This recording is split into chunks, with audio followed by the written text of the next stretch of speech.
नौशर फिरोज मावा के खबर ॾींदा हलूं। डिस्ट्रिक्ट रिपोर्टर मोहम्मद हसन सूमरो जी रिपोर्ट मुताबिक़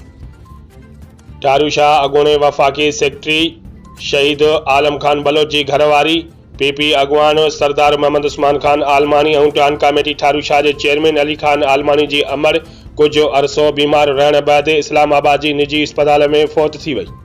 जंहिंजी जनाज़ा नमाज़ ॻोठ शादी खान आलमानी में अदा कई वई। जनाज़ा नमाज़ में पीपी जे MPs बुरहान खान चांडियो, जाम शबीर अली खान, अॻूणो chief secretary Naveed Kamran, prince Agha, Mohammad Isa Baloch, DGA अॻवान शाहनवाज खान जतोई, RIG गुलाम हैदर जमाली,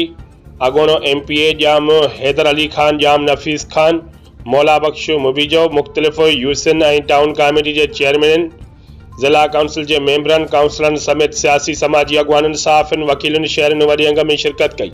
जॾहिं त PP अॻवान सरदार मोहम्मद उस्मान खान आलमानी ऐं टाउन चेयरमैन अली खान आलमानी सां ताज़त जो सिलसिलो हलंदड़ आहे ऐं सोग में मुंजठ ऐं शादी खान आलमानी में कारोबार मुकमल तौर बंदि रहियो।